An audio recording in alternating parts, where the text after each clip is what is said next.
Ladies and gents, boys and girls, week number 11 is officially in the books. We are here Sunday night, November the 9th. This is the Overtime Drive, SEC Unfiltered's bi-weekly SEC football show, the best SEC football show on the internet. What a week 11 it was, especially for the top of the league. We got the AP poll out as well. We'll talk more about that, but the results that took place yesterday, what a Saturday of college football. Yet again, we had ourselves a great weekend in Tuscaloosa. There's tons to dive into here on this Sunday night. And guys, once again, we appreciate each and every single one of you tuning in. As always, before we get going, make sure you hit that like and subscribe button on YouTube. We are inching ever so close to that 30,000 subscriber mark. Also, make sure you check out our friends over at FANDUEL, because as always, we are brought to you by our friends at FanDuel, FanDuel.com/SECU to join today and get started with $250 in bonus bets when you win your first $5 bet. Once again, that's FanDuel.com/SECU to get in on the action today. This is the Overtime Drive. It is Sunday Fun Day, week number 11 edition. We're breaking down everything that took place in the slate yesterday. I am Chris Phillips, as always, joining me, as he always does, my co-host, colleague, partner in crime, and a man that I have to commend. He actually had some family obligations that he partook in, if you will, partook, what have you. He had to deal with those yesterday. So his college football Saturday, I know that it was altered a little bit. I know behind closed doors, the Bear was probably kicking and screaming. But all aside, we're here, you're here, we're rock and rolling. It's good to see you, Cole. How was the weekend? Don't sign up and do Christmas photos in the middle of November. And specifically, don't sign up and do Christmas tough photos. Look by you, honestly. That's a very tough look. It was very infuriating. And the worst part is that I told you I wasn't going to do the live stream. I could have done the live stream because I got back in time. But I was also like at that standpoint of, hang on, let's figure some things out. And then I got called to do honey-do stuff other because of, you're not doing a live stream. So that got really annoying. Great game for Texas A&M. Great game for Vanderbilt. Diego Pavia.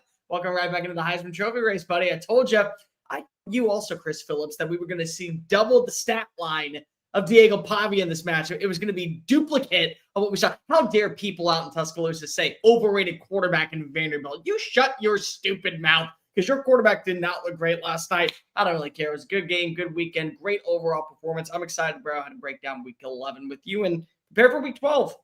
Yeah, there's tons to get into, Bear. Obviously, again, the college football playoff race is only heating up. The race to Atlanta, I mean, it still feels like wide open with a couple of weeks to go. It's funny, I was talking to somebody else about this, and this time in past years when we had the East and the West, it felt like it was locked up so early, especially on the East side. Georgia essentially just ran the SEC East when that was a thing. This is as deep into a season as I can recall that it being this wide open with so many high-quality teams. Again, that is reflected in the AP poll when you've got 3, 4, 5, 6, essentially all from the SEC, tons of teams in the top 10. Again, we're going to discuss all those results from yesterday and that continued race to Atlanta and the playoff. Bear, we got to start, though, with the game that we were at this weekend, Tuscaloosa, Alabama, home of the Crimson Tide, and that is where Alabama once again – which, you know, Bear, you hear about this game and it's a rivalry and the two sides hate each other, and I get that. It's not a rivalry from on-field results, though. I think 15-2 in the last 17 is what I was told, something like that. Yeah. I mean, it's death taxes and Alabama beating LSU, and they did that once again. 20-9 was the final. I'll start off and I'll say this, and I'll expand on this more probably later in the show, Bear, but huge thanks, obviously, to all of our friends in Tuscaloosa. It is always such a treat and such a pleasure to go there and, you know, truly the mecca of college football. And so for Alabama folks to welcome us, wrap their arms around us, show us so much love and hospitality, man, it means the absolute world. I can't say thank you enough. And, heck, it was emotional leaving and can't wait to get back very, very soon. But T-Town was awesome. The environment was great. The people were great. The tailgating was great. Everything. We had awesome seats at the game as well. Again, the company was great from the time we got there on Thursday all the way till today. And they saw an awesome game, Bear, that again saw the Crimson Tide on top 20-9. Being in the stadium watching this game felt like if I put two fighters in a cage and tied one arm behind both of their backs and said fight to the death. That's what this game felt like. It was just death by 1,000 paper cuts, essentially. I thought Bama just suffocated LSU at some point. Obviously, you got to go to Garrett Nussmeier, go from Garrett Nussmeier to Michael Van Buren, which was a change. I know that many fans wanted, obviously. The picture of him with his head like completely contorted the other way is a really good way to summarize LSU season and just how underwhelming and silly it's been. Yeah, made the change at quarterback. I commend Cortez Hankton for making that move, making that switch, and that LSU staff for trying something, trying to find a spark. They did for a little bit. I agree with you. Ty Simpson didn't look great, threw for 277 in the game.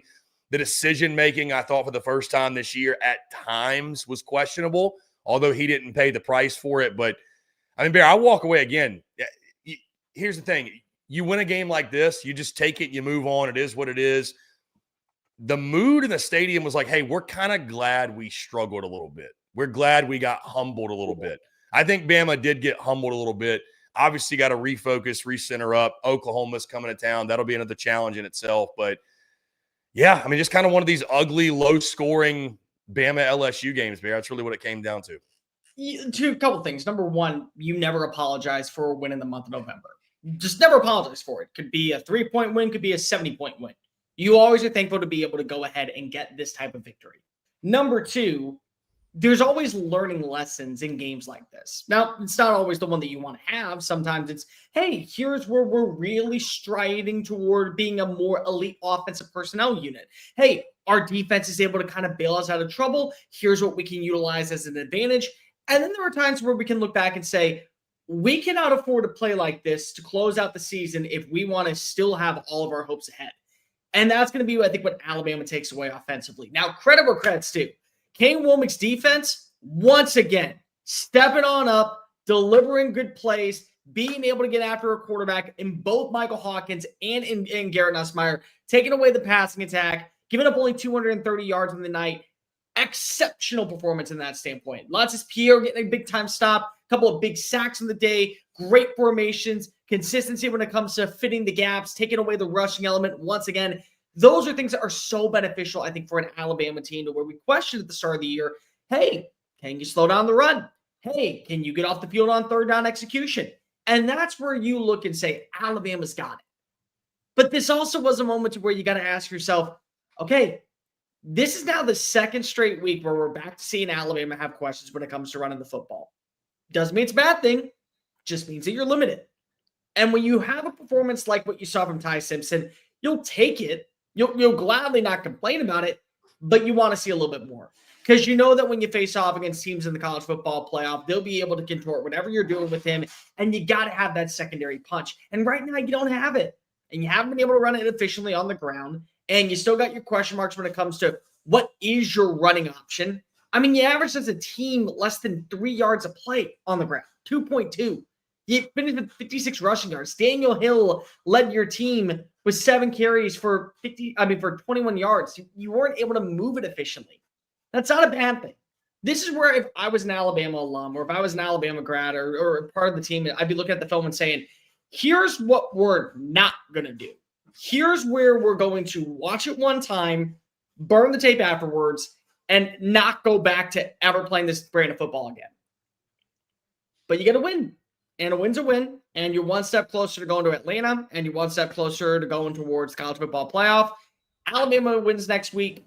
I don't want to say you're guaranteed a spot in the college football playoff, but at worst, you'd finish the year off 10-2. You'd be 7-1 in conference play. You'd be in a pretty good spot to say that you're guaranteed your spot in postseason. Yeah, I think if you beat Oklahoma, Bear, I think you're definitely in the college football playoff. There's no doubt in my mind. You'd have just the one conference loss if you do drop a second game. Again, you got Oklahoma, Eastern Illinois, and at Auburn remaining. We all know that game at Jordan-Hare can be scary. And again, Oklahoma's not going to be an easy contest either. That's a college football playoff team potentially in their own right. I think the big takeaway for me, Bear, I would say is, a lot of to what you're saying. I agree with you. You're going to get tested against Oklahoma when it comes to up front, your physicality, can you run the football? But Bama's scary. I mean, you played your C game and you still won that game by double digits. I mean, you covered the spread and you didn't even play that great of a game. And LSU is a team, and I know LSU fans don't want to hear it, but that team's still got a lot of talent. Like, you go watch them. It's dudes running all over the place. And Bama did not even play there. I mean, there were certain things. Ty was a little bit off. Ryan Williams had a big drop in the game. They couldn't run it efficiently, like you said. I mean, I think defensively it's hard to have any complaints in a game like that. But Yeah, I mean, that was far from Bama's A-plus game, and they still won that game by double digits. So, I mean, Chris, they kept him out of the end zone. Like, Yeah. name the last time that LSU, even with an underwhelming roster, has found its way into the end zone. Alabama did that. I mean, it was all field goals. That was it.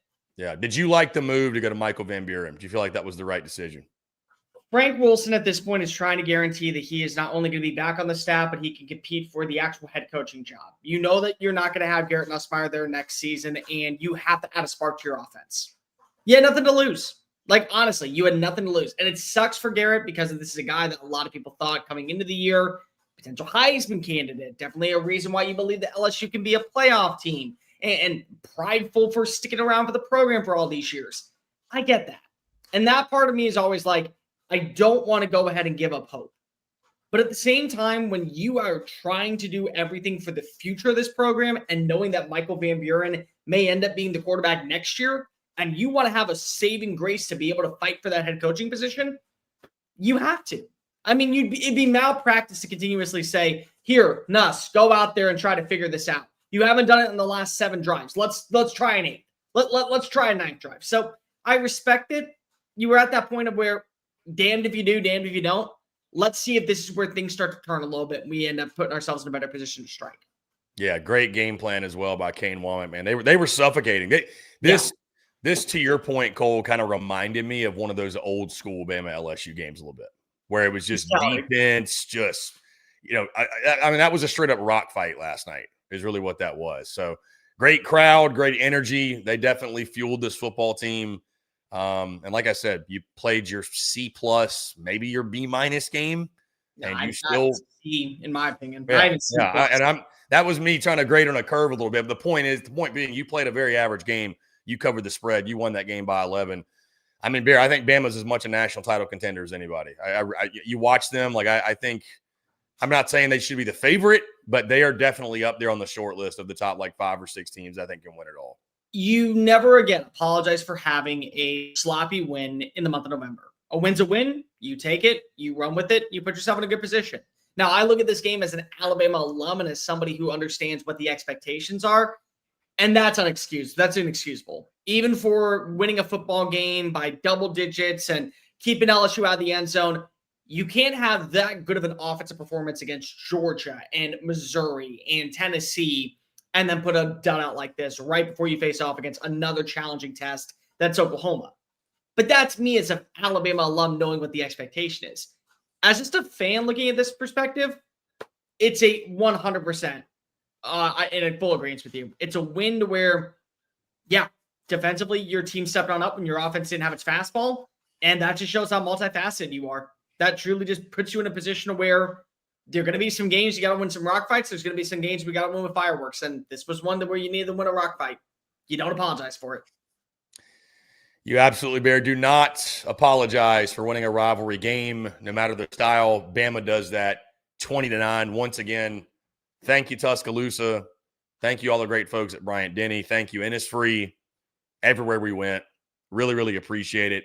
The hospitality of so many of our dear friends and colleagues and counterparts.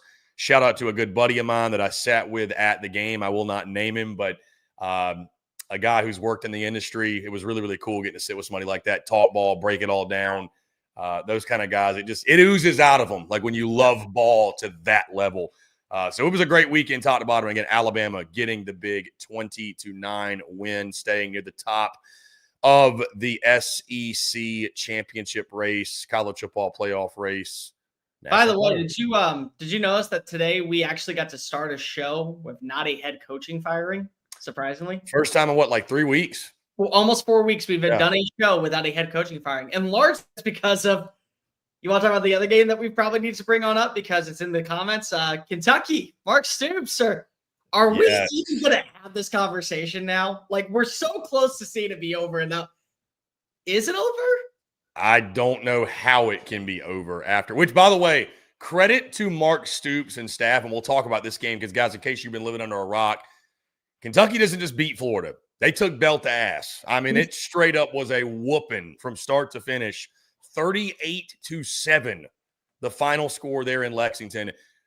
Dude, kudos to Mark Stoops and it shouldn't have distracted his team per se, but the Zach Calzado video this week, with him flashing the cash. Just, I don't know how he's still on the team. I really don't know how you still have Zach Cousins. Like, this isn't a freshman doing that, dude. You're like 25 years old. Like, come on, get it. 7th-year senior. Yeah, get a grip. Anyways, that did not distract Kentucky in the slightest. It didn't take anything away from what Cutter Boley and company were able to do. Cutter Boley, 18 for 23, 168 yards. He had 2 touchdowns in the game. Kentucky ran for 233 yards against Florida. They just took it to him, man. I mean, they just took it to him. DJ Lagway gets benched for Tramel Jones, who comes in and goes 9 for 17. DJ Lagway was 11 for 19, 1 touchdown, 3 interceptions in the game. Bear, this game was not even close at any point. Kentucky ran away with this one early. Again, they laid down the law on the Gators. Interestingly enough, we're talking about a rivalry. This isn't a rivalry, but it is a series we have really seen turn over the last decade or so. You know, and I know there was like a 25-year stretch where Florida did not lose to Kentucky. Mark Stoops has done a really good job against nobody else, which he's done a good job against a lot of teams, but most certainly the Florida Gators flipping this series. Yeah, and I think he's got to be back, dude. How are you going to fire Mark Stoops now? Yeah, I don't know how you could move off him now. If you were to go 5-7, okay, the way you move off him is if you lose to Tennessee Tech. At that point, you can have a conversation of, it's an FCS school. We were already considering of moving off of you. Team was able to roll. We went up against an interim coach.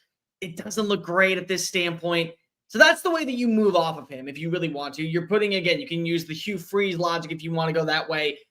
But to me, the bigger question is, if I'm Mitch Barnhart, with how many names are going to be available in this year's cycle, with how many high-profile jobs are going to be active, I better guarantee I got my guy. Because I don't know if I'm going to get the same buy-in the way that we have seen the last 3 weeks, the buy-in from Kentucky. Because Kentucky's been in every single game. They lost to Texas in overtime, but they were in that game. They were certainly in it, even though it was a disgustingly awful offensive execution performance against Auburn. They won the game, and then they mollywopped Florida. And they have an opportunity to end the season for Vanderbilt in their run to the college football playoff. They have an opportunity to put crazy numbers up in the ACC by beating Louisville and Tennessee Tech. And you'd go from being a 2-win team to a 7-5 roster to close out the month of November. Like, that's where it's like, I don't know if you can get much better than that. And he's recruiting. And there was a few Florida players that were recruits that are going to be a part of the next year's staff. They were dressed up in Kentucky gear at the game. So he's self-recruiting while players from the state are watching as their school, Florida, is getting boat raced by Kentucky. So it's like, you add all this together, there's enough for me to buy into. If you think that he can right the ship enough and you don't have a guaranteed, surefire next head coach in line waiting to come on in and sign the dotted line, yeah, at this point, you won 2 conference games. You manhandled a team that many people thought was going to be a college football playoff threat this year. And you still have an opportunity to be bowl eligible when we all predicted you to go 3-9, 4-8 at best. Yep. That's where you are. Outside of the fact that you didn't have a good game plan against South Carolina, you very much could have been 8-4 this year with no offensive identity whatsoever. Like, Cutter Boley has not been a great quarterback, but he's had some good moments. It's like you have an opportunity, if things continue to go your way, from being a handful of plays away from being 8-4. Like, credit where credit's due to Mark Stoops and what he's been able to accomplish in that standpoint. Yeah, credit to him for keeping the buy-in, because I thought a couple weeks ago, I was like, dude, this Kentucky team has nothing to play for. What's the motivation for those guys to come for the facility and fight for the logo? And they've done it. Listen, it is round ball season now. It is round ball season. It started last week, but Mark Stoops giving Kentucky fans a reason to keep paying to the oblong pigskin. Meanwhile, so anyways, I can't believe it. But let me ask you this, Bear, for Florida, Tramel Jones comes in for DJ Lagway. Is DJ Lagway a Florida Gator next year? No. I don't think you can. I don't even know if the next head coach is going to I don't think it's a guarantee the next head coach is like, man, I want him or I got to have him. It's like, DJ Lagway's kind of gotten exposed this year, like some of his deficiencies.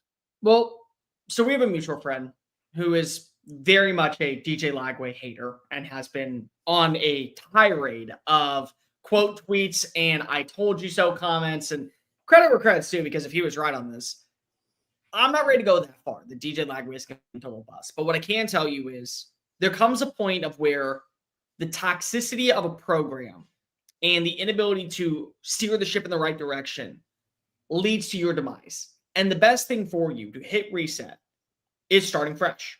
Bo Nix is a perfect example of this. Bo Nix was a liability at Auburn because if he was the pride of Auburn and he grew up being the son of a former Auburn quarterback and he was supposed to be the answer, and he comes on in and he beats Oregon as a true freshman, and he never gets the ball rolling after that. He has that one highlight moment and then he beats Alabama, but outside of that he has horrendous games against Texas A&M and Mississippi State, and he goes to Oregon. And you and I both remember that first game where he played against Georgia. We all laughed. Bo Nix, look, watch as Oregon waste away a season because they started him. And then he becomes a Heisman Trophy finalist. And he leads his team to back-to-back 10-win seasons. And he becomes a top 15 pick in the NFL draft. And whether or not you look at his NFL career and say you've been impressed by it, the bottom line is that he knew that he had to hit reset. That's DJ Lagway for me. I'm not ready to sell my DJ Lagway stock. I think that there is enough left in him of overall promise that you can probably get the best version of him in a new environment.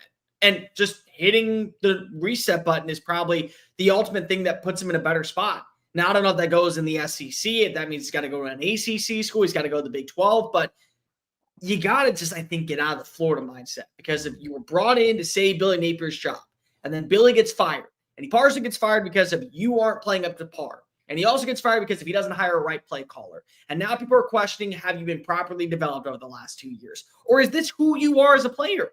And like, you don't have that common ground. So at this point, you might as well ask yourself, what do I got to do to no longer worry about the Florida logo? I need to worry about what's best for DJ Lagway and for my future. Because I was the Gatorade Player of the Year, and I was the highly taught after number 4 prospect in the 2025 recruiting cycle. And I'm not getting to where I need to be. And now people are calling me one of the biggest busts in college football of the last 20 years. I got to hit reset. And so I think for him, it's not about, hey, and I told you this last week. I think that whoever's the next head coach of Florida, you go meet with DJ and you say, you are more than happy to come compete for that starting job, but this is an open competition. I don't even think that you have to do that if you're the next head coach. Because I think deep down inside, after last night's performance, another multi-interception game where you're staring down multiple receivers and realizing you're throwing into triple coverage and you're not getting better at it. I mean, there was 2 throws where you're just watching his eyeballs fixate on one spot. It's like, there's a safety lurking. Like, hello, hi, this is Kentucky. They have like the 88th ranked pass defense in the country. Like, you don't need to be thrown. Oh, you're going to throw it right to him. Okay, there we go. Let's just go ahead and pick that one off. Thank you. Have a nice day. Like that's how bad it was. I think that's kind of the ultimate sign of, dude, you are making these still dumb mistakes that nobody should be making at this standpoint. You got to go. Like, you got to leave this place and kind of, for your mindset, get into a better location, because it's not going to be there in Florida. Guys, quick reminder, we are taking your questions, your comments, Facebook, YouTube, Twitter, where you're watching us live. And, of course, you're listening via podcast. Make sure you shoot us a DM, shoot us a message, do whatever. We'd love to get your questions on the show. I bring that up, Bear, because our friend Sandman in the chat had a question. And I think it actually – I want to throw DJ Lagway in here because he says, biggest shocker of a season so far, Arch or Nuss. Again, I'd throw DJ Lagway in that mix of, like, who are you most shocked by? I think I'm most shocked by DJ Lagway, to be totally honest with you, because, like, Garrett Nussmeier I didn't trust coming in. I knew, even though I was putting him at 1, I've seen this guy at times. I said he was the pitcher that throws 100 that has no clue where it's going. And he also is on an offense where his offensive line, they cannot get a run push for whatever reason, one-dimensional. I saw him maybe struggling a little bit. Arch Manning, same thing. Maybe not at the level that he had, but brand new offensive line, really young player. Thought it was going to take some time.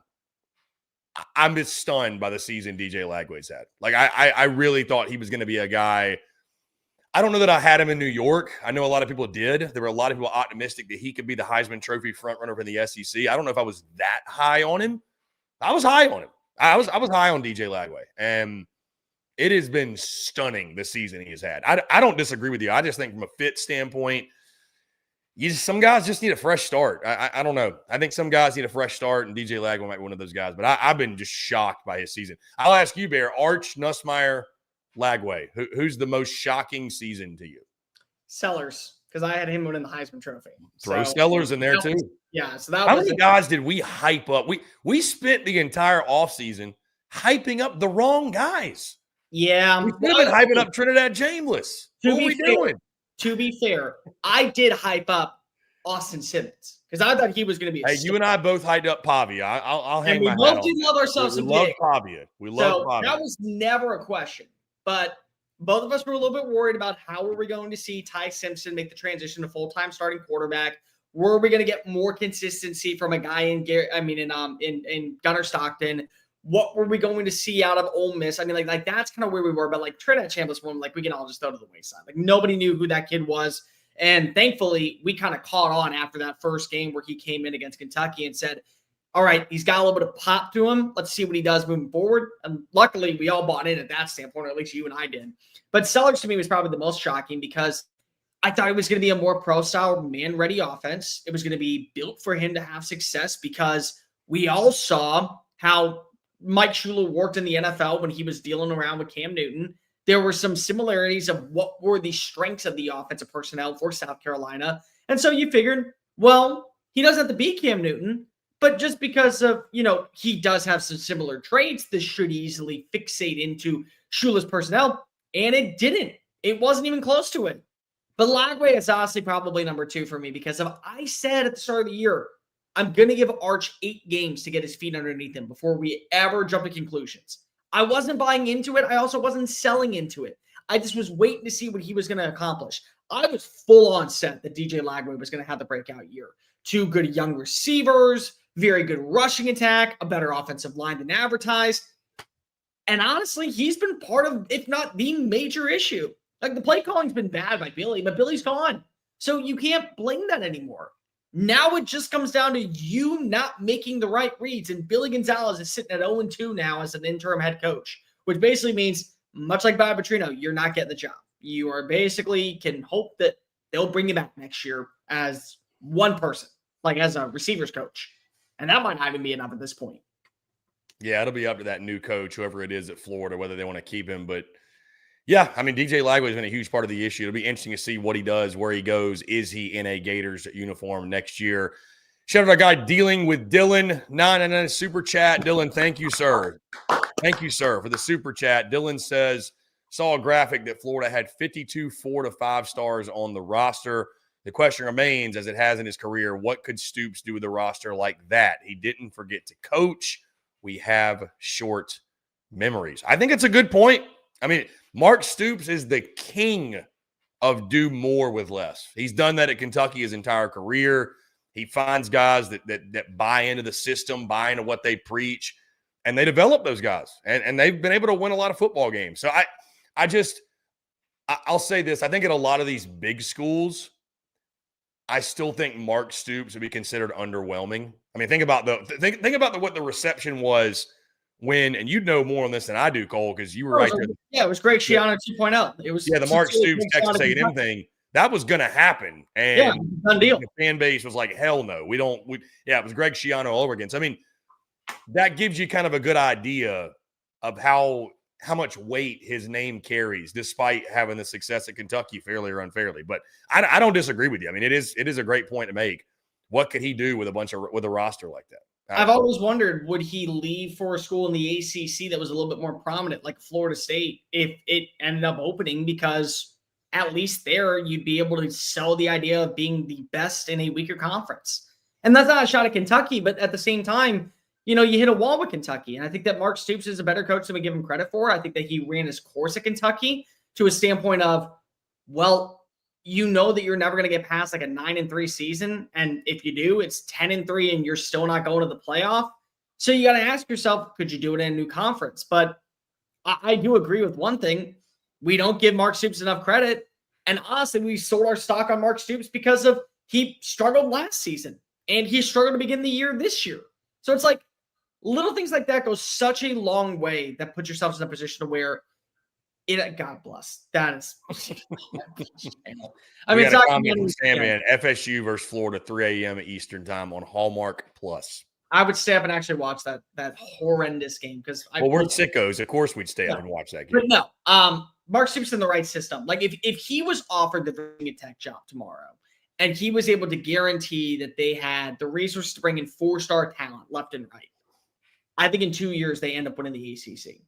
But I think that he's content at where he's at right now because of Lexington.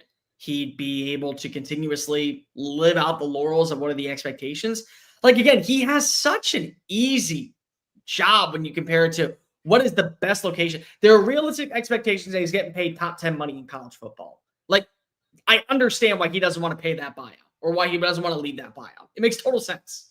Like, it honestly makes more sense because of why would you want to leave that standpoint? But yeah, DJ Lagway, I think that we're done when it comes to him out in Florida. And Mark Stoops, keep winning. I'm genuinely interested to see how this season ends in Lexington.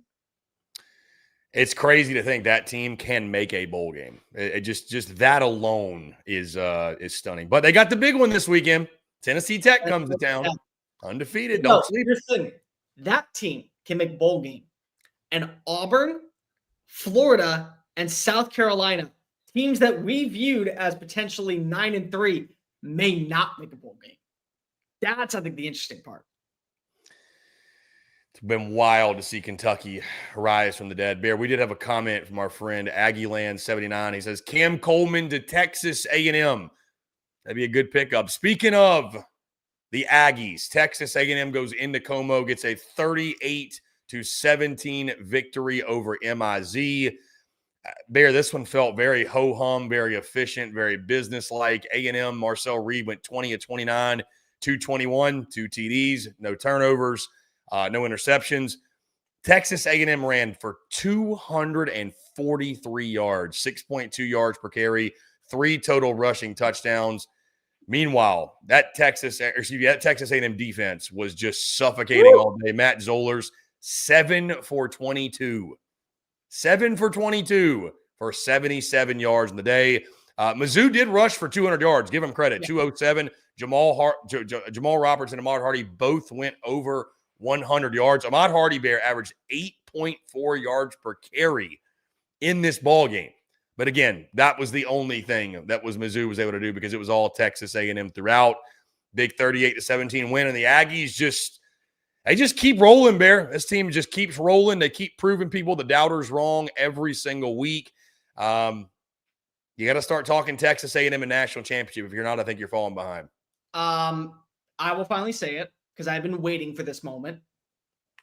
I believe that Texas A&M, I have bought into, I can trust them as a playoff team.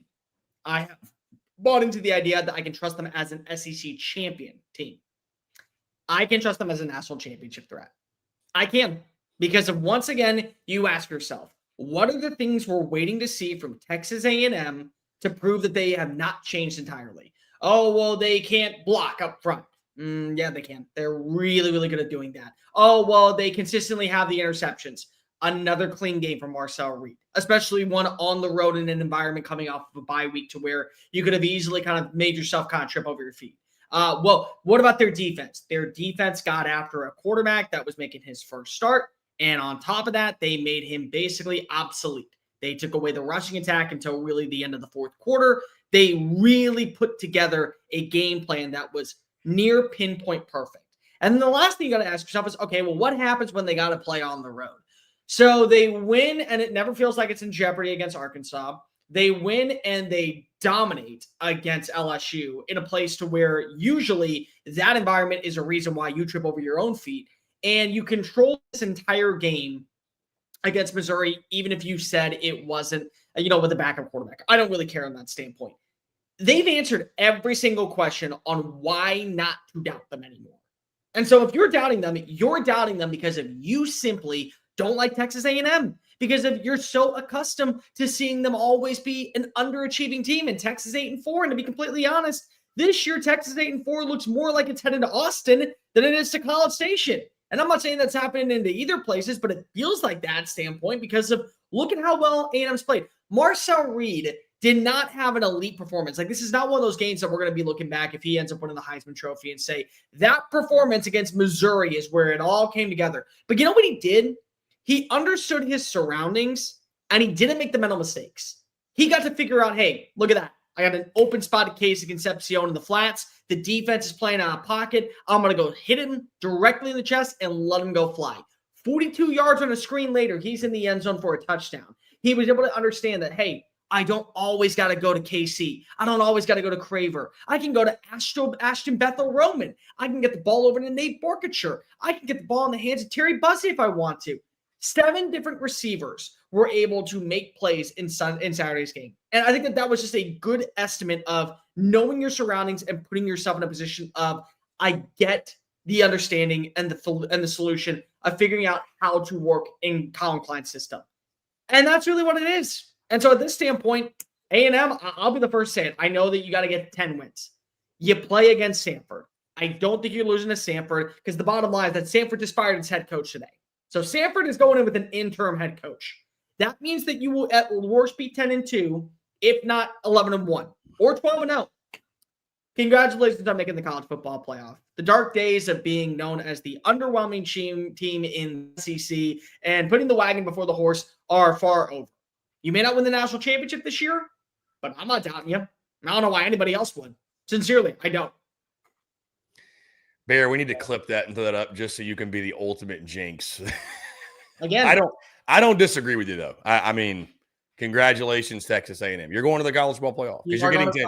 You're getting 10 wins. You're not losing to Samford. I will. If that's a bold take, then so be it. We're going to be bold here on this show. Yeah, I mean, listen, again, with Texas A&M, so many things about them that impress you. You know, talking to my buddy yesterday, and it's going to sound very no-nonsense, or, you know, very much this makes sense. You win 99% of games in football when you win 3 specific categories, that being the turnover battle, third down efficiency, and rushing yardage.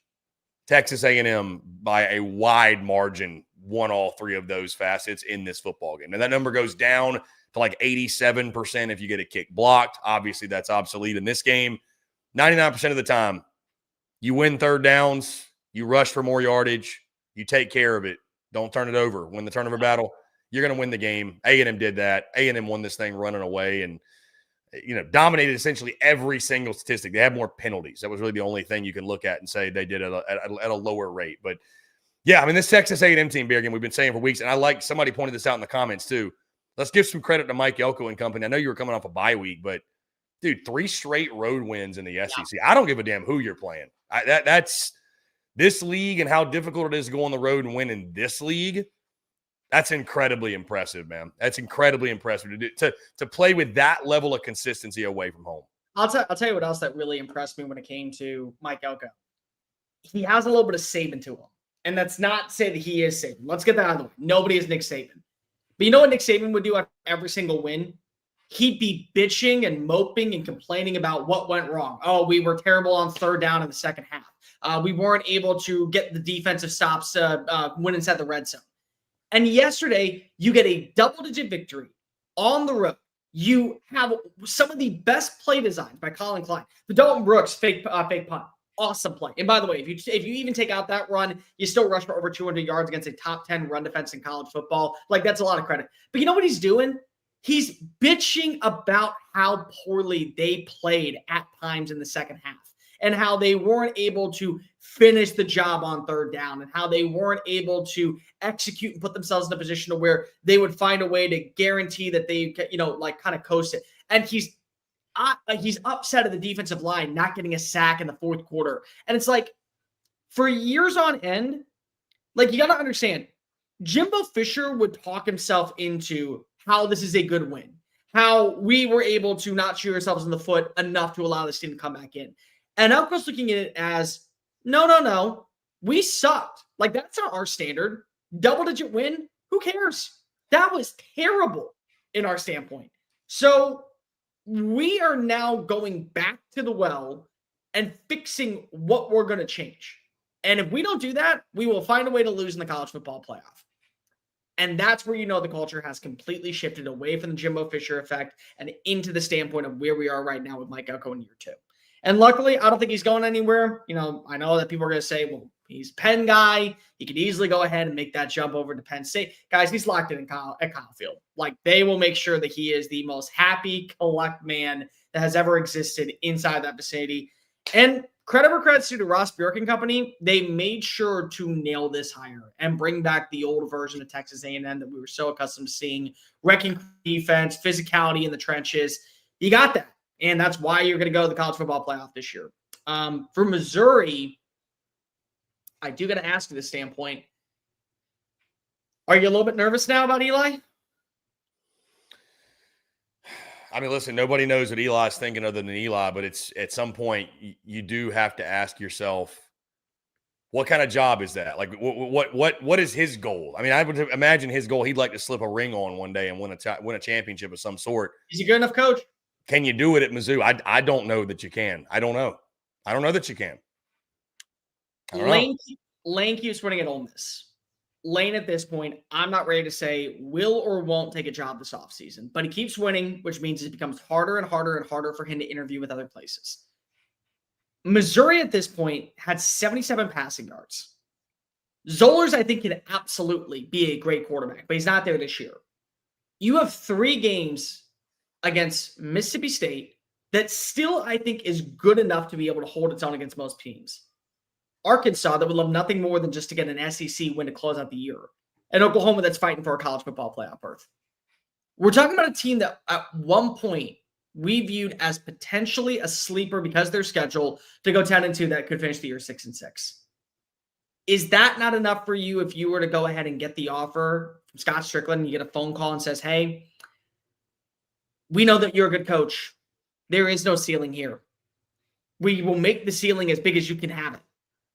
Is that not where you start to have that conversation? And if not with him, there's a job up at State College that needs a position right now.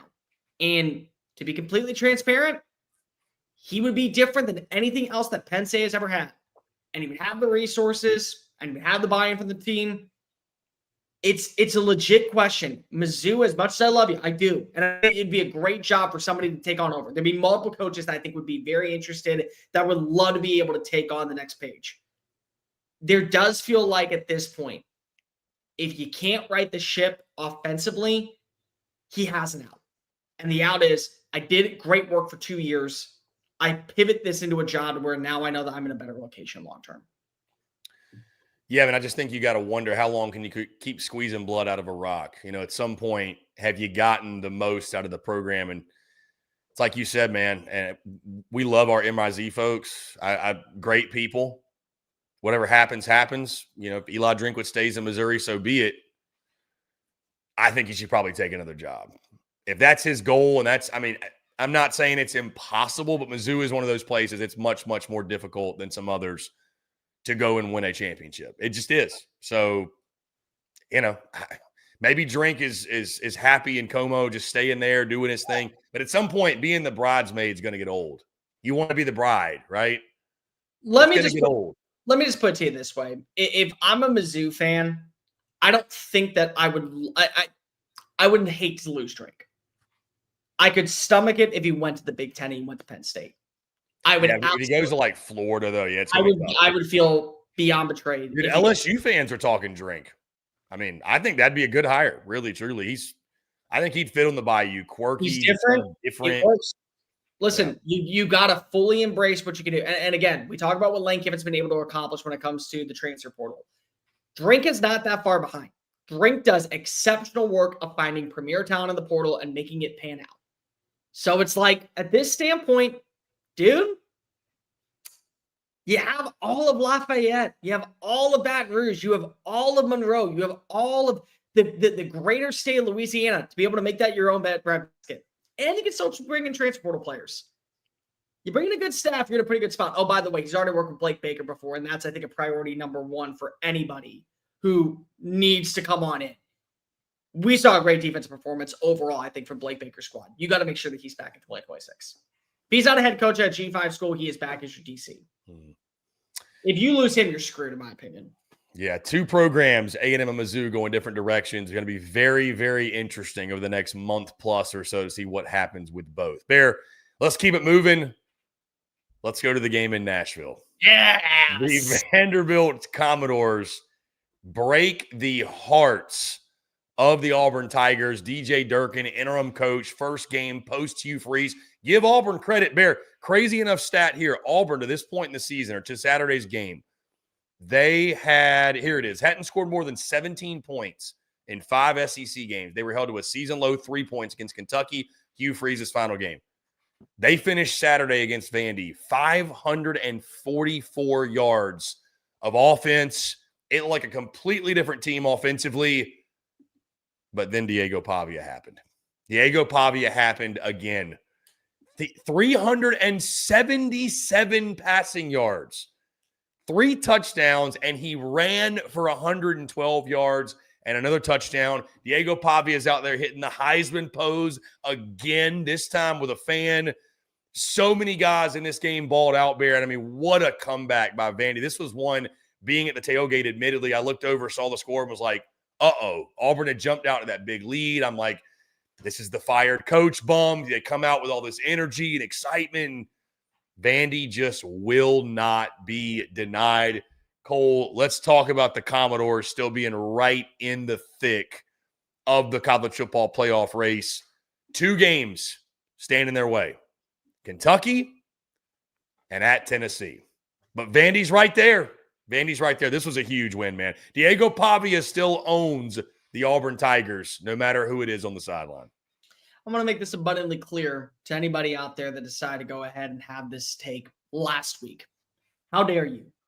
How dare you forget about the mighty Commodores and what a special season is brewing out in Nashville, Tennessee? Because I understand losing to Texas, losing to Alabama, 2 teams that we all envision to make a run to the college football playoff. Naturally, they're going to be thrown to the wayside. And they still got to go up to Neyland, and they have to face off against Tennessee, and things have got to turn their way.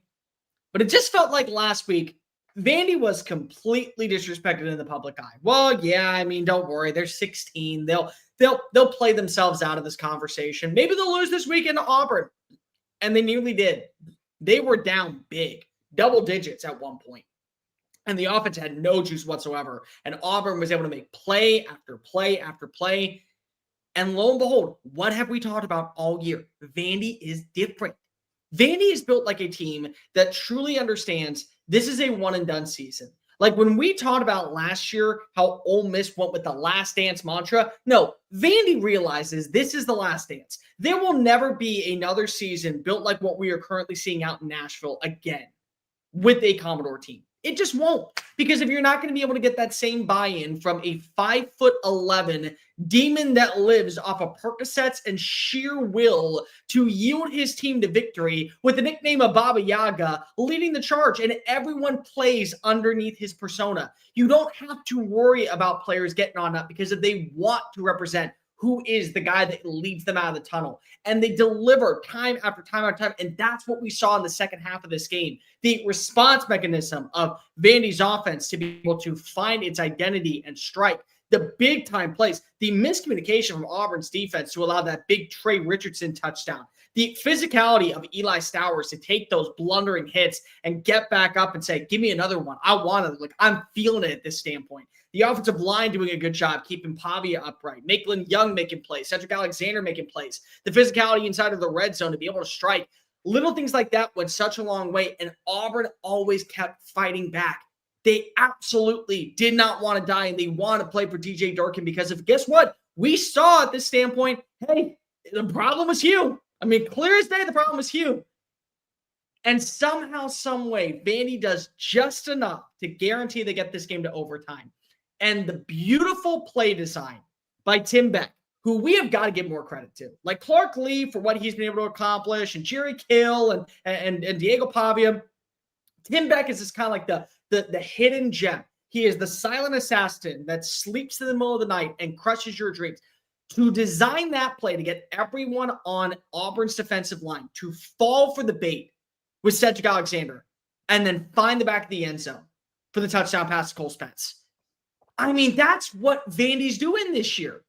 It's unethical, it's unheralded, and it's enough to make you feel like that this is a team that is built on destiny. Like I was talking to a buddy of mine about what we saw with the Indiana game.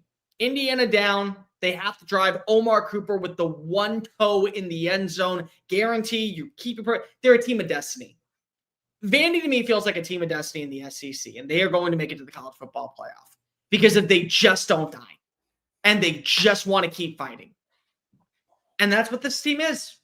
And honestly, he's not going to win the Heisman, but dang it, if Diego Pavia is not in the Big Apple, something needs to change. It does. Because we talk about Heisman-worthy performances, back-to-back weeks to yield your team with over 300 total yards offense, passing, and then leading your team rushing. How does that not scream Heisman too? Just how? I'm just so happy, Bear, for number one, Vanderbilt. A lot of people affiliated with that program. Everybody out there knows we've got some pretty tight connections with some of the staff out there that, again, just couldn't be happier for them. I'm so happy for Diego Pavia, though, and here's why. I like seeing people bet on themselves and win. Yeah. And nobody bet on themselves more this preseason than Diego Pavia, to a point to where he was getting blasted by people, colleagues of ours, people that just talk about this thing on a daily basis. He was getting blasted. It's like he just has belief in himself. He's getting mocked by Paul Feinbaum essentially on his show, getting belittled and like, this guy's crazy. What is he talking about? And Diego Pavia has literally come through on his promise, his vision. They called him crazy. They called him delusional. What do you got to say now? He bet on himself, and he's winning, and it's not over.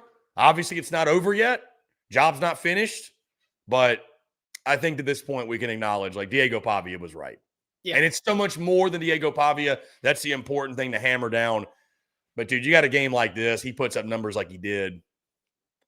I mean, sometimes you just got to go ask your best player to go win a game, and that's what he did in this game. I mean, just a game that turned out to be like the game of the day, yeah. You could argue. You want to know why I love Diego Pavia so much, and this is just the bottom case. I know that I get annoying with him because I'll sometimes go on a long tangents about why I love the kid so much and how I came up with the nickname Baba Yaga. Authenticity to me is the most important thing in a person. The way that I am when I'm in this live stream with you, you've met me multiple times. I'm the exact same way in person. I'm not faking it. This is who I am. Diego Pavia is the most authentic version of himself every single time he takes the field, every single time he goes into the huddle, film study, workout. He just truly cares. And he understands what a blessing it is to play this game and how important it is for him to consistently get to show the world, I bet on me and I'm winning. And you know what? That's what makes someone like him such a likable person, even when you hate him. Because yes, it's Vanderbilt, but I promise you this, you would love to know that your team is being rallied by a guy who carries himself every single Saturday that exact same way in the locker room and treats that like it is a God-given, blessed opportunity that he wants to continuously go out there and prove to the world why he loves what he does. And I'm always for that. And he proved people wrong. And I'll tell you what else proved people wrong, Chris. Hugh Freeze, you 1,000% were the problem at Auburn. Like, I understand the defense has its faults, and you missed far too many open field tackles. Your quarterback had 186 passing yards going into this game. One game without you, 352. You saw the livelihood of Cam Coleman come up. Like, dude, how are we not at this point looking at Hugh Freeze going, you single-handedly ruined a great program this year? Because it is at this point. It's all on you. Yeah, back to Pavia, Bear. One of the great quotes we've ever heard talking about, and our guy Jake Keller says it in the comments. He owns Auburn 3-0, asked after the game why that game means so much. And he said, quote, "You see what happens when you don't recruit me." Yep. I mean, drop the mic. Drop the mic. I hope you enjoyed watching that one from the crib. So, yeah, huge win for Vandy, though. Huge win for that football team. Playoff still alive. Kentucky at Tennessee. You got to win them both. Can you do it? Boy, oh boy, I've already got chills thinking about that last weekend of the season potentially. Don't sleep on Kentucky, as we've seen, but can you imagine, Bear, shot at the playoff comes down to you got to go into Rocky Top and beat the rival. That's Think about this too. That's something special. Think about this too. What did he say on Bustin' with the Boys podcast? Vandy owns the state of Tennessee. You win that game, guarantee your spot in the college football playoff. What promise did he keep? Like, quite literally, what promise up to this point has he not lived up to? Like, you agree with me? Build the statue. Yeah. Like, absolutely, absolutely. Yeah, build the statue yesterday of Diego Pavia for sure. So if he does, build the statue before he graduates. Yeah, I mean, you full Tim Elko if you have to. Yeah, such a no-brainer. Again, Vandy, huge win in overtime over the Auburn Tigers, 45-38. Bear, let's go to the game that took place in Starkville. The Georgia Bulldogs take down Mississippi State 41-21.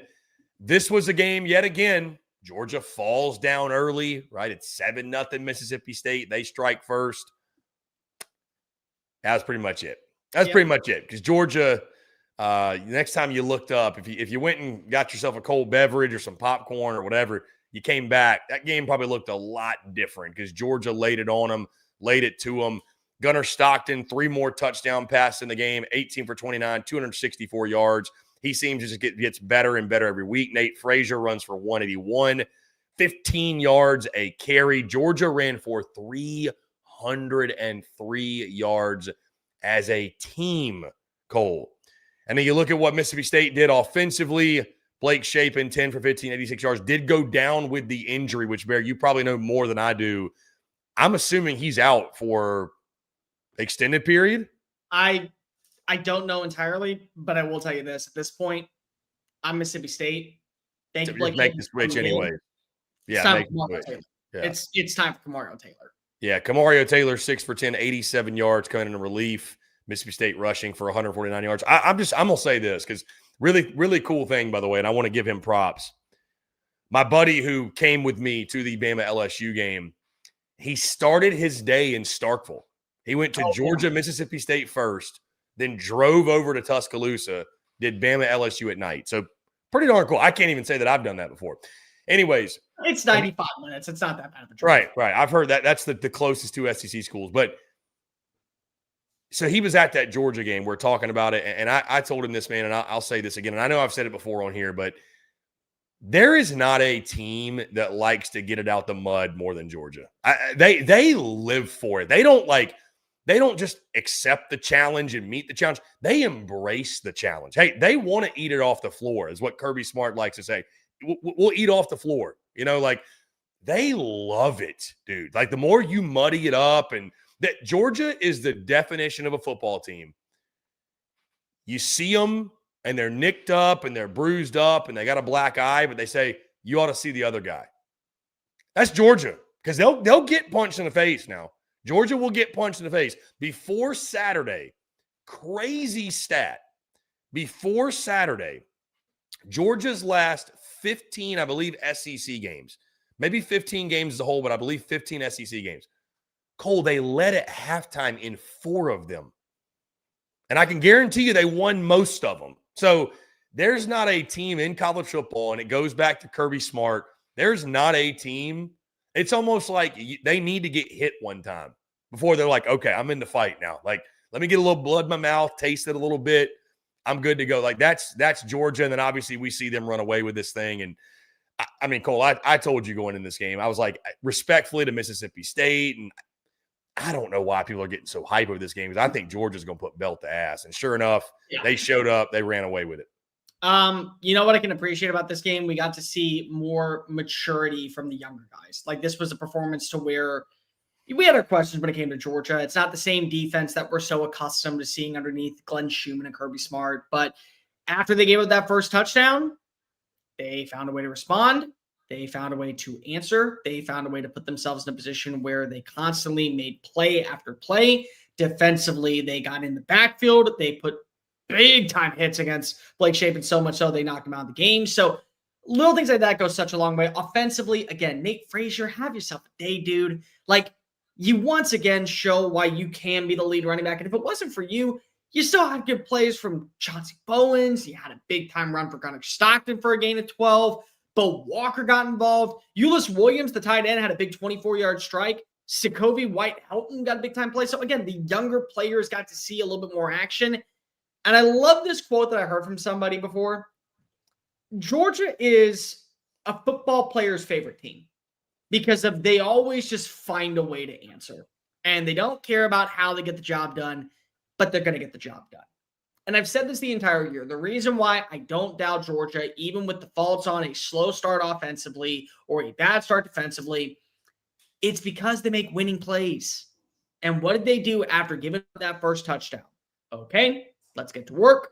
We'll go ahead and put up some points. We'll take the field goal from Peyton Woodring. We'll go drive down the field. We won't have the self-inflicted wounds. We'll capitalize on Mississippi State's mistakes. And we're going to nearly outrush however many total yards they have. And then just for good measure, we're going to throw for 200 more yards. And we're going to find the end zone with other weapons not named Zachariah Branch. And we're going to run 2-minute offenses to be able to put ourselves to where, hey, Zachariah Branch gets in for 19 yards. Or Oscar Delp is in the red zone. We capitalize. We're going to run up tempo. We're going to run slow. We're going to put this game in our hands. And that's what you can expect when we go to the playoff. Like that's what it is. They got to make sure that they show up next week against Texas. And that's a game that's going to have a lot of antsiness to it. And if Texas comes in swinging the way they did against Vanderbilt, the way they were able to respond in the second half against Mississippi State, that's going to be a game that is easily one that you could watch and say, Texas, they can win this one. But if Georgia wins that one, you kind of put them in the same category as I think like a Texas A&M. You trust them to get the job done more and more as they get to the playoff. They're checking off enough boxes, and they're getting hot at the right time. Our guy Sandman in the comments, Texas fan most notably, says, nah, Georgia by 13. That feels like a reverse jinx if I've ever heard one. We'll talk about that game obviously a lot this week, that being the game of the weekend. For Texas, what's the more must-win game? Georgia or Texas A&M?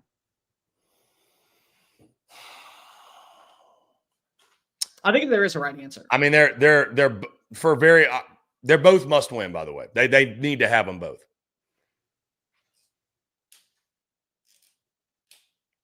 There is a right answer, which is interesting you say that. Because I will just say I think it's a bigger deal for Texas to beat Georgia. It's a bigger deal for Texas to beat Georgia. I think Georgia's more of like A&M rivalry game. You hate to lose to the Aggies, but it is what it is.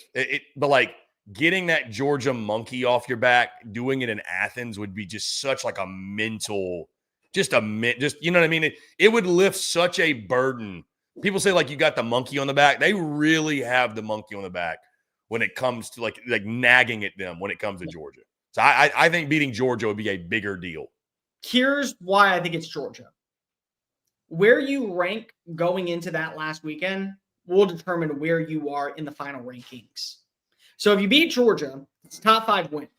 This week, you're going to appear because of BYU lost and somebody else lost in the top 10. So you're going to appear in the college football playoff poll. You win against Georgia. Guess what? You move on up. Now you're going to be somewhere in the top 6, top 7. You lose to Texas A&M. Let's say you lose by 3. Game-winning field goal, Randy Bond calls it a day. How much are they going to penalize you? 2 spots? 3 spots? What happens if you lose to Georgia and you beat Texas A&M? Well, now you could fall all the way down to number 15 or 16 or 17. And you got to hope that there's chaos in front of you to get back into that top 12. So to me, that's why I'm looking at it from this standpoint of it has nothing to do with rivalries or getting a monkey off your back. It has everything to do with getting the seeding in a good spot before you play against Texas A&M. Because you can afford to lose that game so long as you are inside the top 12 already. If you're not in the top 12 and you win that one, you're waiting for other teams to mess it up for you to get back in. I think the logic is sound, Bear. I do. It's going to be a huge game this weekend, like we said, in Athens. And back to Georgia really quickly. This is a team so impressive. I think they're getting better and better and better every single week, which, again, is scary for the rest of the SEC. Bear, final game. We don't have to spend a ton of time on this, if really much time at all. The game that we're actually going to be on their campus this weekend. More on that in a second. But Ole Miss did beat the Citadel by a final score of 49-0. Get this, Ole Miss held the Citadel to 23 passing yards. They threw a grand total of 8 yards. Citadel is still one of those that obviously runs some of the option stuff, whatever. I believe it's still the triple option. 23 passing yards, 3 for 8 through the air. They averaged 2.9 yards per completion. They ran it a grand total of 42 times for 83 yards on the day. Dominant performance. You look at Ole Miss offensively.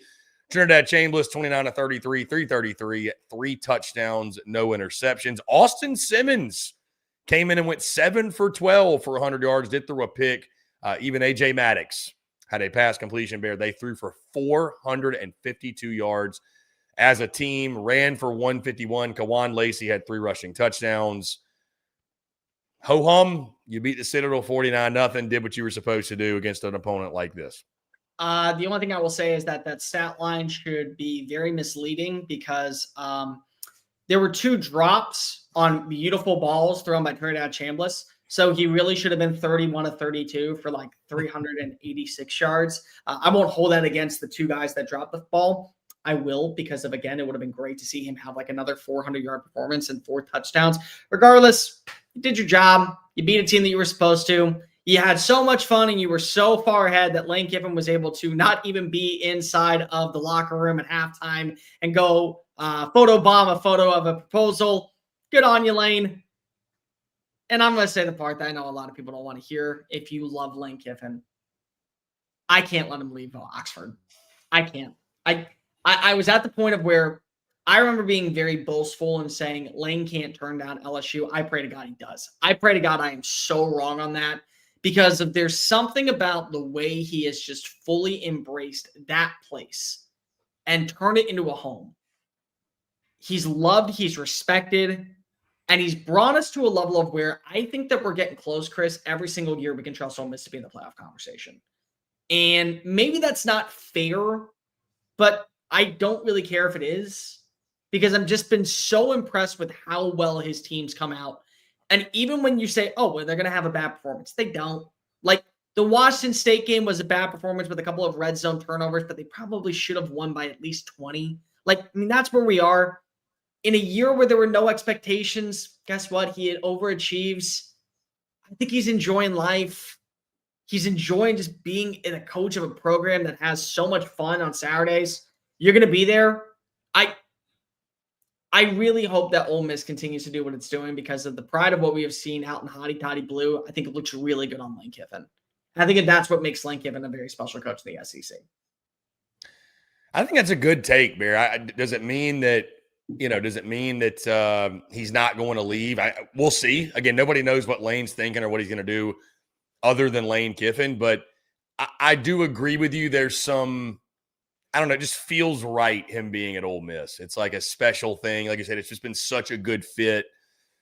You're almost pulling, I don't want to say the little guy, but you're pulling for the other guy in this scenario versus the LSU or the Florida to get the coach. It's like, let's keep it going hotty toddy, man. I just do something a little different, Anyways, Ole Miss now 9-1, 2 games left. Florida and at Mississippi State. You go 1-1 in those. You're in the college football playoff. Obviously, a shot in Atlanta is on the line too.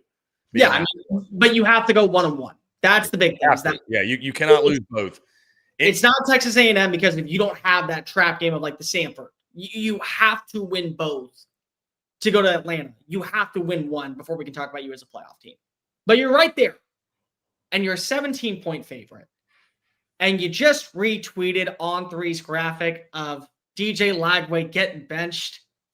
I mean, guys, like, this is what I'm talking about. Please, Lane, don't do this now. Like, you're so meant for that place. It's such a weird school when you put it in the proximity of everyone else in college football. Just stay there because you make it fun. Like, you're retweeting about the quarterback that may be at the school that wants you getting benched. You're like, hell yeah, what's up? Like, my God, you're a perfect fit for that place. Sincerely. I will say this, Cole, again, Ole Miss getting the big win. Ho-hum, beat the Citadel 49-0. Now, the SEC Unfiltered Tour is headed to Oxford, Mississippi this upcoming weekend. We will be down there for the Ole Miss Florida game, which admittedly, Bear, and I know you'd agree with this, and we probably all would. Expected this to be a little bit under different circumstances. I thought Ole Miss, Florida was going to be. Ole Miss is doing what I thought they could do. Yes. Florida, obviously, nowhere near what we thought they might be. But there's going to be an odd vibe in that stadium. A very odd vibe. It's like, I don't even know how to equate this. It's like bringing another girl to the prom when you have a girlfriend you go to school with. And like, you're both there. You know what I mean? Like, you're like, it's this awkward, like, just, ooh, I don't, it's like you have a girlfriend, but you asked a girl to the prom before you met your girlfriend, and then you got the girlfriend, but you're like, now I still have to honor my commitment, and y'all are both there. It's just like kind of a strange. I'm actually in one place, but I want to maybe be in another place, but you don't know what I'm thinking. I don't know. It's just going to be, and I'm sure Florida fans are going to they're going to play with it. They're going to use it fuel to the fire. They're going to be chirping Lane. Come on to Gainesville. Come on home. I don't know. It's going to be fun. I'm excited for the game. Love Oxford. It's one of those places you just have to get every single year. So I'm pumped.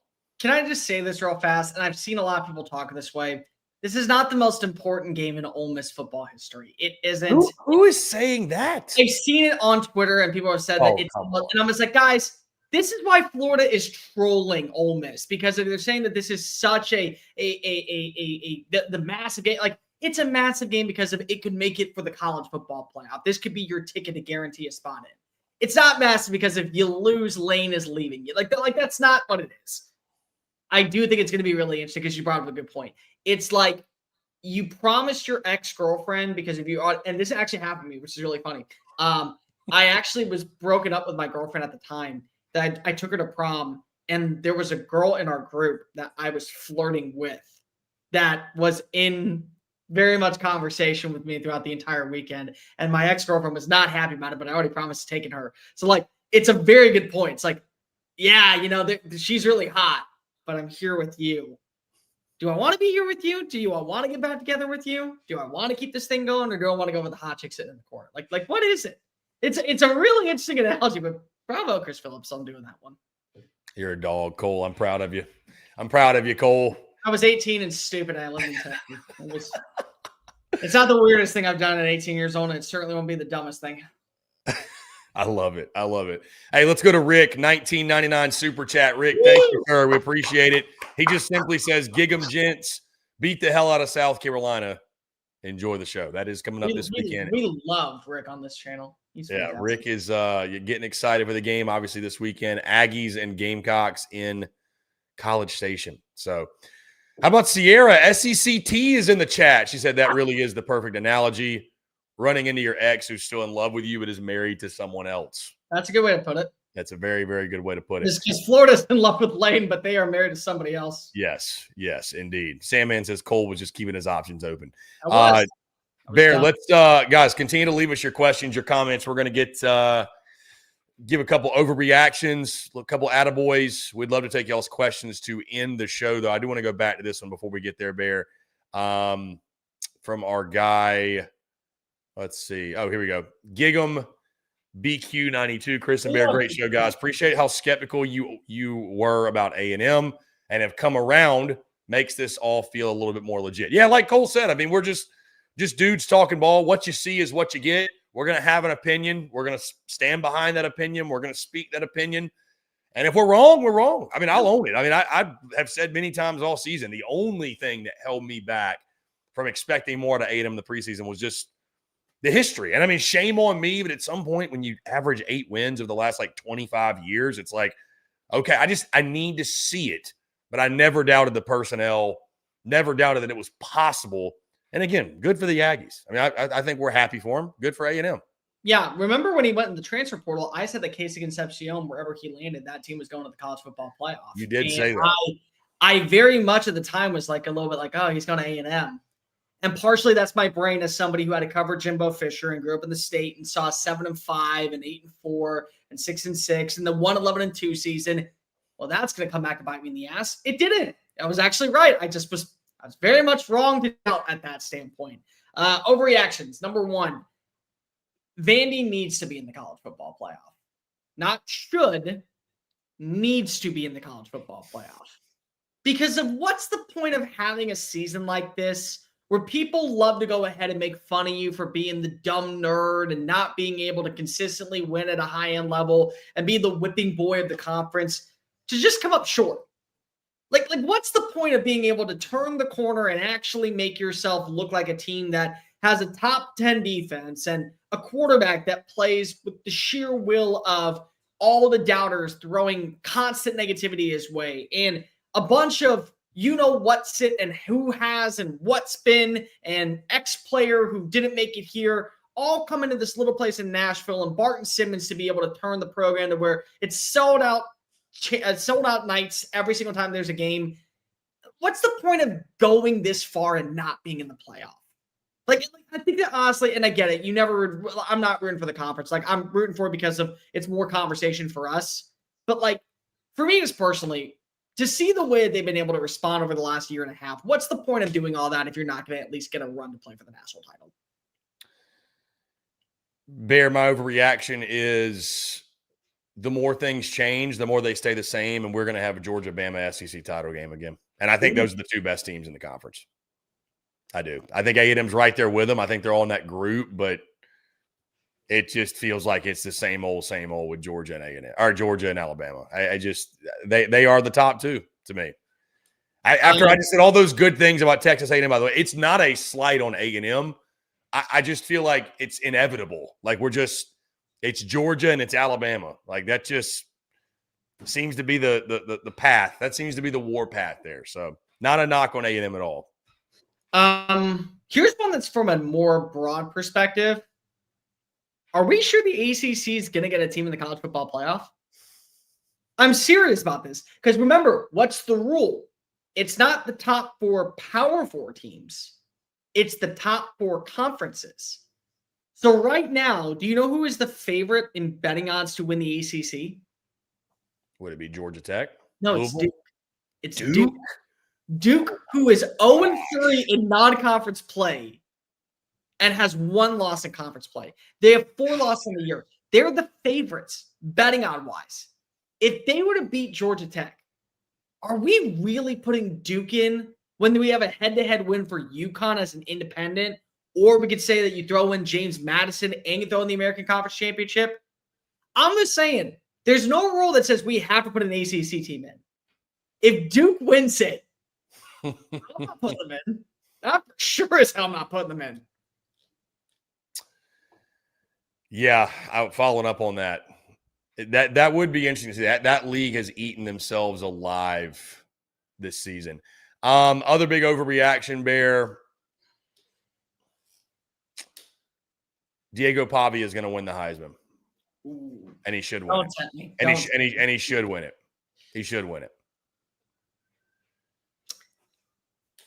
I am more last up reaction for me. I am more nervous as an Alabama grad and an Alabama fan to face off against Oklahoma than I am any other team in the college football playoff.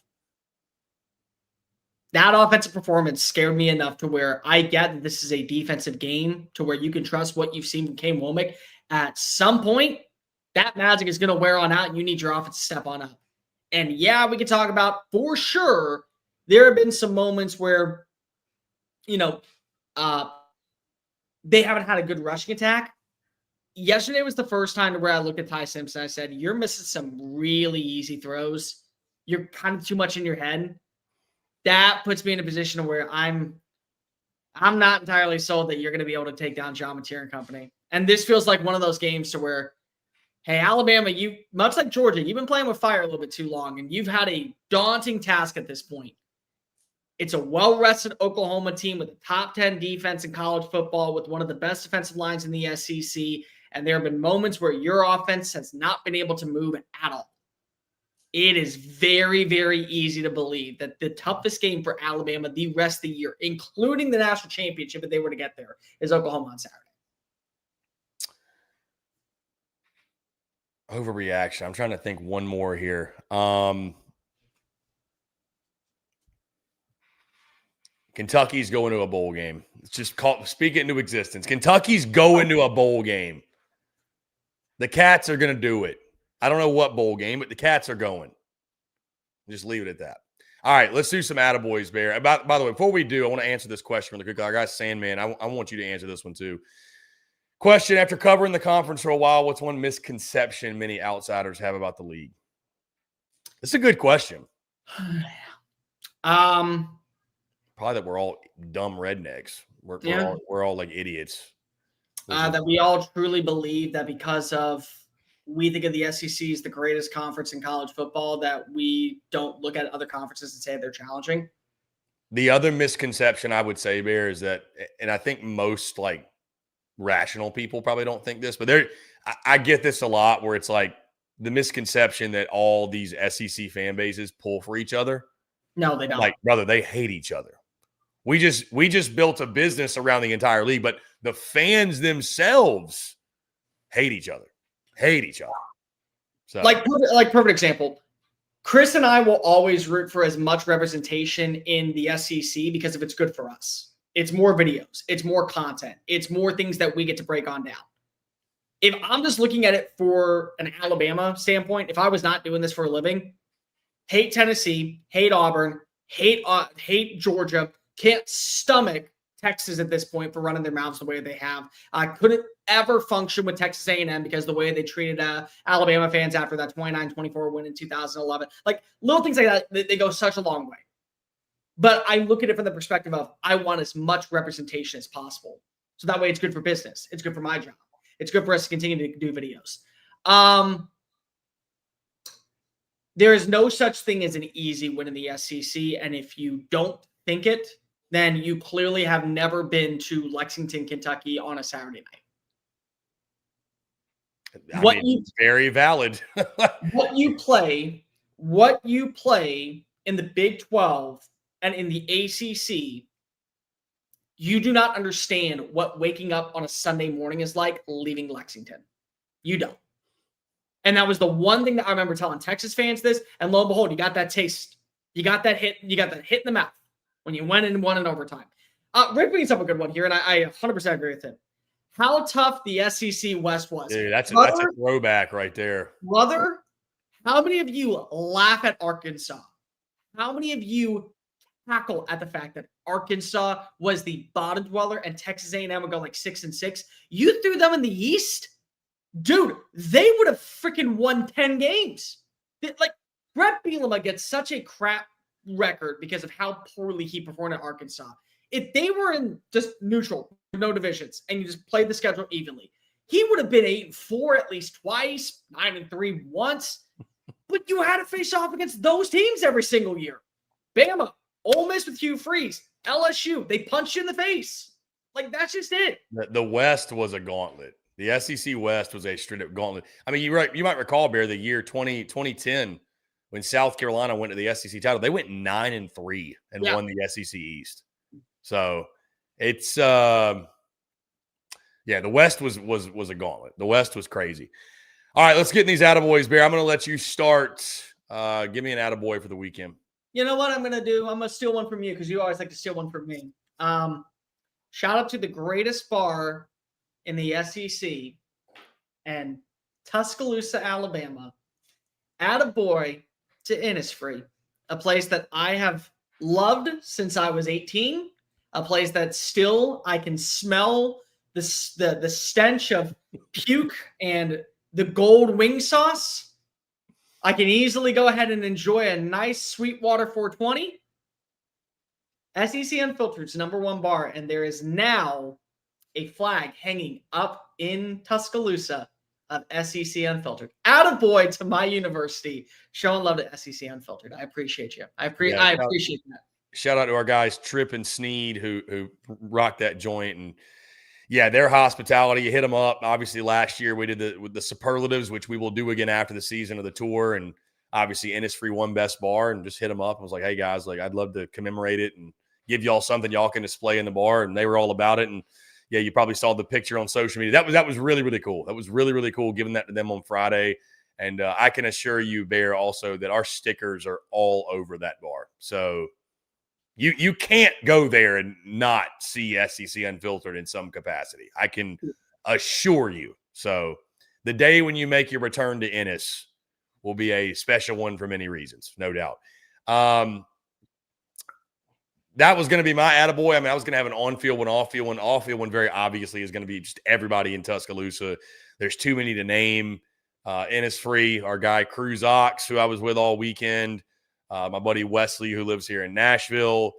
My guy Hampton, the entire squad. My buddy who I went to the game with, who, again, I'm not going to name drop him on here. By the way, shout out to Yale, Alabama. Really appreciate them. They actually gave yours truly a facility tour on Friday. Got to see the inner workings of Alabama football, the indoor facility, the locker room, everything. It was incredible. Yay, Alabama making it happen. Shout out to them. Thank you so much. And yeah, just everybody else we interacted with, came in contact with. Also, shout out, we ran into some cool LSU fans. So they were very hospitable and gracious too. So yeah, everybody in Tuscaloosa is just always awesome. And it means a little bit more, dare I take the slogan there, because it's like, Bama really doesn't have to welcome me or us at all. I mean, they're Bama. Yeah. But they do it anyways. And they enjoy doing it. And it's really, really cool. It's not something I take for granted. I'm super grateful for it. So that's my off the field attaboy. On the field, I mean, I'm going to steal this one from you, but I'm going Diego Pavia. I mean, Diego Pavia deserves all the accolades and recognition you could give. Attaboy Diego over, what was it? He was right at 500 yards of offense. Over 400. I'll tell you the whole 377 and 112. So yeah, 489. 489 total, almost 500 yards of offense, 4 touchdowns. Vandy comes all the way back, 45-38 win over Auburn. Hey, that's what you get when you don't recruit me. Attaboy, Diego. Attaboy. Fine. My on-the-field one to an enemy that I have truly always appreciated for how they act and how they respond. Texas A&M, welcome to the college football playoff. Attaboy. Attaboy in a year to where a lot of us still wondered if it was going to be 8-4, including people on the beat that I've spoken to. They were worried about what this team was going to be defensively. You didn't have as many star talent as you had last season. You were replacing a lot of names. But the buy-in from the offensive line that I heard at SEC Media Days, Amaj Reed Adams kind of set the tone. Will Lee and Torian York also both were exceptional when it came to understanding of what was the assignment. To win on the road 3 consistent games in a row, to be able to get signature wins over LSU and Missouri, to not shoot yourself in the foot and stub your toe against countless competition, whether it be Mississippi State, a game that you would lose in years past, Florida coming into your building, to win against Notre Dame, another really big-time game. Attaboy to you, attaboy to the way that the culture has shifted. And I think that this is the version, again, I've always believed this. I really have. A&M has everything necessary to be a legit threat in the SEC. They just need the right person behind the wheel. You got the right person. You got the right buy-in. You're putting the money where it's supposed to go. A lot of things that you got to give a lot of respect to. Attaboy. And you know what also, and just I think both of us can get this one from our friend Colonel Cataminian. Attaboy, Kentucky. Because you know what? We would have gone undefeated this week if Kentucky didn't this in the foot. If Florida did not win that, if Florida would have won that game, we would have gone 6-0 in picks. So attaboy Kentucky for making us look stupid. Yeah, we got a lot of flack for having the same picks, and what do you know? We almost won every single one of them anyway. Sometimes it just plays out that way. Attaboy Kentucky. Attaboy Mark Stoops. Attaboy Kentucky. Look at you fighting for a bowl game. Everybody thought you were dead. It's not basketball season yet in Lexington, he says. We got some football to play. We got Tennessee Tech. We got an undefeated FCS team coming here. Don't sleep on it. Don't sleep on that slate. Again, we got a really good one. We know Georgia, Texas in the nightcap. That's going to be the one everybody's paying attention to, but we'll be at Ole Miss, Florida. We got A&M, South Carolina getting the day going. LSU, Arkansas is going to be weird. Bama, Oklahoma is going to be an elite matchup. And yeah, Bear, like you said, in that 12:30 slot, Kentucky and Tennessee Tech. And then you got Mizzou, Mississippi State in the nightcap. So we'll be breaking all those games down this week, guys. Preview and predicting. We already know the drill. All the content coming from us. We can't say thank you enough. Truly, really appreciate each and every single one of you. We're going to go ahead, put a pin in it. Another Sunday fun day here on the Overtime Drive, officially in the books. And we are on to week number 12. I'll say that. If you can believe it, there's only 3 weeks in the regular season left. Let's all take a moment, catch our breath, Let's enjoy these last 3 together. Let's do it. Let's do it. That being said, guys, again, really appreciate you all tuning in. We are going to get out of here. Make sure you hit that like and subscribe button like our guy Sam Man is doing. First things first, though, I want you to go check out our friends over at FanDuel because we're always brought to you by our friends at FanDuel, FanDuel.com/SECU. Guys, it's NBA tip-off week, and FanDuel is your home for live betting. So even if you miss the start of a game or you want to ride the hot hand, FanDuel's got live bets on everything from who will score next to fourth quarter comebacks. Plus, you can combine your live bets into a same-game parlay for a shot at a bigger payout. However you want to play, now is the perfect time to join because FanDuel is giving new customers $300 in bonus bets if your first $5 bet wins. Once again, FanDuel.com/SECU to sign up today. FanDuel.com/SECU. Play your game with FanDuel, official sports betting partner of the NBA. Guys, once again, we appreciate each and every single one of you. Make sure you hit that like and subscribe button on YouTube. Check us out wherever you get your podcasts, all across your favorite social media platforms, as well as our website, secunfiltered.com. Week number 11 in the books. Week number 12 around the corner. This is the Overtime Drive, SEC Unfiltered's bi-weekly SEC football show, the best SEC football show on the internet. We love you guys. For Cole the Bear Thompson, I'm Chris Phillips. You have a great rest of your Sunday night. We'll talk to you this week. Let's have a week 12, shall we? Y'all take care. Cheers.